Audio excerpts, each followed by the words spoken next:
सकता, क्योंकि वो रत्न है। 14 रत्नों में एक रत्न स्त्री रत्न भी है। स्त्री को रत्न कहा गया है। भगवान श्री राम जब वनवास में जा रहे हैं तो सिया जी को आगे नाव में जब चढ़ाना होता तो पहले सिया जी को चढ़ा, सीए चढ़ाई चढ़े रघुराई, पहले आगे।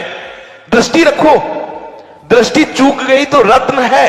यहां दृष्टि रखना, शासन मतलब उसको पिटाई करना नहीं कि जैसे ढोल को पीटा जाता है ऐसे स्त्री को पीटा जाए, शूद्र को पीटा जाए तो गंवार को, यह व्याख्या नहीं है, यह मूर्खता है, इसे व्याख्या नहीं कहते। जैसे कनक शब्द के कई अर्थ होते हैं, ऐसे ही तारण शब्द का यहां अलग अलग प्रयोग है। स्त्री के ऊपर दृष्टि रखो। किस भाव की दृष्टि रखे? क्योंकि वो हमारे यहां रत्न की तरह है। कहीं कोई ऐसा ना हो कि कुदृष्टि वाला कोई उस पर हमला कर दे। पाणी ग्रहण संस्कार में रक्षा का भी सूत्र बताया जाता है कि आपको अभी ये समर्पित है, आप इसकी रक्षा करें। हमारे शास्त्रीय सिद्धांत में देखो, कभी भी स्त्री को अकेला छोड़ने का सिद्धांत नहीं पाया गया।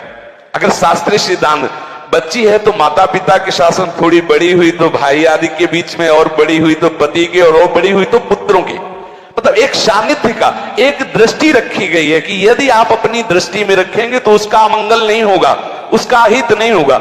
ये जो जैसे मानो कोई सी स्त्री को अकेला कोई पा गया और कुमार्गामी वृत्ति वाला हुआ, तो आज जो घटनाएं सुनने को मिलती हैं, अगर हमारी दृष्टि हो उस पर तो ऐसा नहीं हो सकता। और दूसरी बात यह है कि स्त्री को बुद्धि स्वरूपा भी माना। भगवान से भीष्म जी कहते हैं, मैंने अपनी कुंवारी कन्या बुद्धि को, हमारी कुंवारी कन्या है बुद्धि, सदैव सुरक्षित रखा है, आज आपके चरणों में समर्पित करते हैं। तो शास्त्र शासन के द्वारा बुद्धि को सदैव अपने अधीन रखो, कहीं बुद्धि कुमार्गामी ना हो जाए। यहां स्त्री के तारण का केवल एक सूत्र है कि आप उस पर दृष्टि बनाए रखें, कहीं स्त्री रत्न कहीं अपवित्र ना हो जाए, कहीं दूसरे का किसी तरह से कुमार्गामी लोगों का ऐसा कोई बर्ताव ना हो जाए, इसलिए सावधान। वहां उसको पीटने का शब्द नहीं है कि ढोल गवार शूद्र परशु नारी सकल ताड़ना के अधिकारी। ताड़ना का तात्पर्य वहां पीटना नहीं तो विद्वता में देखो तो एक से एक, साधुता में देखो तो एक से एक, वीरांगना देखो एक से एक, ऐसा नहीं कह सकते। क्योंकि जो सामर्थ्य पुरुष में वही सामर्थ्य भगवान ने स्त्री में भी दी,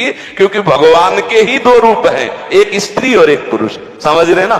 तो इसमें एक ताड़न शब्द का कई अर्थ होता है। भगवान की साक्षात शक्ति स्त्री है। अगर कोई इस भाव से देखे कि स्त्री तो केवल ताड़ना मतलब केवल गाली दे के बात करना, ऐसा नहीं।